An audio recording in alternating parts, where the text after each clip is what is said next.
Hello, everyone, and welcome to Online Study for You. We're here again with one of the most important discussions that most of you would be looking forward to, which is the Cape Gemini HR interview questions and answer round. So, we've tried to pick up the most frequently asked question, and we've tried to give you not just the way to form your answer, but we're also actually giving you model answers for this. So please be with me throughout this video.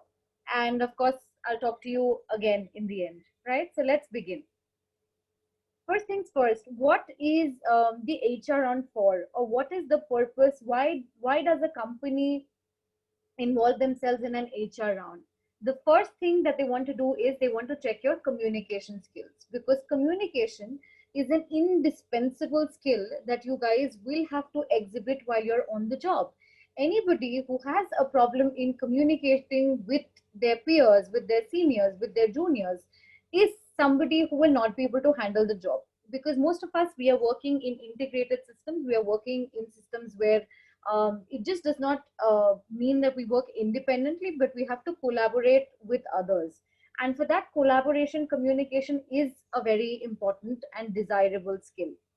Number two, knowledge of the role and knowledge of the company. So they want to understand that as a candidate who's applied or who's sitting for their interview, what is your knowledge about the company? What is not your knowledge about the role that you're sitting for? Okay. Are you aware of the skill sets that this role requires? Are you aware of the competencies that this role requires? So the knowledge about role and company makes you a distinguished candidate if you have a complete understanding of your role. The assumption is that of course you know how to perform way better than the other. Third, purpose of the job. Okay, and here is that storytelling part that everyone looks for. Anybody who's having a very strong vision, purpose, career ambition is always well suited for some job that they're looking for. Why? Because if you do not have a purpose, you're doing it because um, said I'm going to start my business after 2 years, and for these 2 years I just want to try and experiment. Now that sort of a person may not be the perfect fit for them, because may not have that correct purpose that they are looking for. I'm not saying your purpose is wrong, but purpose has to be something that they are looking for, which is to grow with the organization, to contribute towards the organization, to be an effective learner, to see myself in a management role in this company, things like that. Alignment of your strengths and weaknesses. Now, we all have strengths and weaknesses, and there is nothing to shy away about weakness at all. But what they need to check is are your strengths and weaknesses aligned to that of the company? I'm going to elaborate on this part when we come to the next few slides. Last but not the least, stability and salary. Nobody wants to spend time in hiring a candidate who's going to leave the job in 6 months, because all of that is a process to screen a candidate, to be able to spend time in interviewing him, to spend the time to train him. And then if he's leaving and they have to go through that entire cycle again, it is tiresome and expensive for a company. So they do not want to invest in anybody who is not a stable person. The next thing that they want to understand is salary. What is the salary that they have been able to offer? Are you happy to work at a particular location in that sort of a salary? So HR round primarily has these purposes. It is just to check you on these following aspects. Okay. So coming to the most important question that we all have to answer for ourselves, this is fundamental for any Cape Gemini interview that you sit for. The first thing would be, tell me something about yourself. And I like questions such as this because it is very open ended. It gives you the opportunity to actually talk about who you are as a person. So it's your chance to paint the canvas with colors, because remember, whatever colors you add to this, if you add very nice colors, the picture will be beautiful. And if you do not add such nice colors, the pictures may not be as beautiful. So this is your chance to really present to them who you are as a person, as a human being.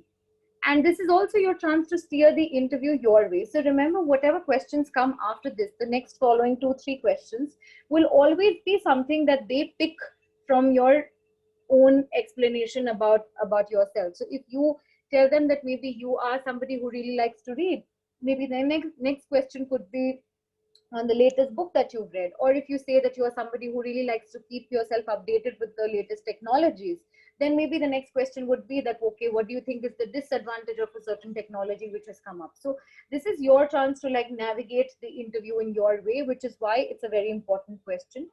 And the problem happens when we go under prepared, because we think, okay, on the spot, when we're in the flow, we're going to give the answer. And while I'm not against that approach at all, but I would say this is your chance to like nail it.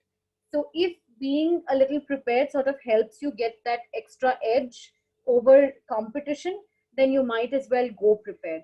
When you are under prepared, two situations might happen. One is that you may not have things to say after the 20-30 seconds initially, because you were mentally prepared for that, you've spoken that, and then there is like this awkward silence in the room when everyone's looking at each other. So you do not want to be in that situation where you have nothing to say after 20-30 seconds. Next situation that can happen is you go on and on because you do not know where to stop, and you think every detail is important for them to know. So you end up speaking your life history. But let's be honest, nobody is interested. Rather, imagine the situation of an interviewer. He's possibly doing 20 to 25 interviews a day. So the last thing that he wants is one candidate to keep yapping about himself or herself. We do not like such things. So it is important to be very concise and relevant. Do not repeat things from your resume. Now, this is a general tendency that we all have, that whatever is there, we're going to keep saying the same thing. But the idea is he's not asking you that question to know things that are already there in your resume, because the resume is in front of him. He can glance through it. So this is your opportunity to actually talk about the other things that matter out here. It could be anything, some unique hobby, something that really interests you, something about a pet that you have, anything of that sort. Checklist. So I've maybe prepared like this one checklist which could help you form your answer. So you can talk about your family in short, that I have parents, I have my siblings are working, and I am also about to begin work, things like that. Where you come from, your native place, your origin. So you could say, I come from the pink city, from the city of joy, from the city of dreams, whatever you want to. Your skill sets. This is that one chance when you can actually speak about your skills. What is it that excites you? What is it that you've learned, and what is it that you want to present to them? Anything unique, such as a hobby, and please try and make it specific out here. If you say, my hobby is dance, well, a dancer could be an Indian classical dancer, and a dancer could be a Western jazz dancer. So they are completely two different genres. So try and make it very, very specific. If you read books, and if you like to read books that are fiction, so please say that I like to read fiction novels. Don't say I just read books, because again, the counter question might be, so have you read Lolita? And maybe you've not even heard of that book. So you do not want to put yourself in that sort of a situation. I see this as an opportunity to really talk about your dream. And remember, dreams are one thing that nobody can question. So if I come up and tell you that my dream is to have a glass bungalow and a Lamborghini waiting outside it, nobody's going to come and tell me that, okay, Tanvi, why are you saying that? Or it's not possible. It's your dream, whatever you look at. And actually, that is your chance, I feel, to make a connect with somebody, right? So if your dream is something which is very unique to you, which you speak from your heart, the other person does connect with you to some or the other extent. Make an elevator pitch. This is something that we keep using all the time. What it basically means is, when you're in the elevator and you're moving up or down, you have like roughly 20 to 30 seconds to make an impact. So what is it that you say in those 20 to 30 seconds so that you can make an impact? So make an elevator pitch, whatever you want to say, whatever you think is that X factor about you. Try and put in points out there for tell me something about yourself. I prepared a sample answer for you guys. So I'm a self-starter with strong interpersonal skills. I work efficiently both as an individual contributor as well as with a team. I seek new challenges. I try to think out of the box while looking for creative solutions to a problem. Besides the details given in my resume, I am someone who believes in character, in values, in vision, and action.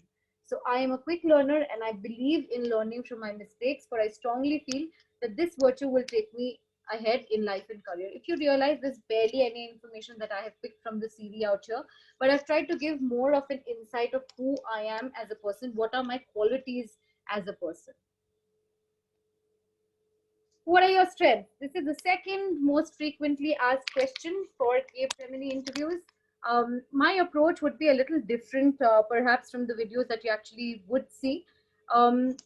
You need to list your employer's requirements. Okay, so once you have the job description in place, you know what is the sort of an employee he's looking for, what is the sort of an a candidate that he's looking for. Next thing that you do is you list your strengths. Okay, so one, company requirements, and then your strengths, and then we compare one and two, and we try and filter what are those things which are common for the both of you. Remember, so if you are an athlete and that's your strength, well, that is not going to help an IT company employee as such.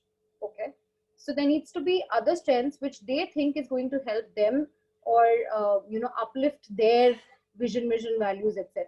Okay, use examples to exemplify your strength.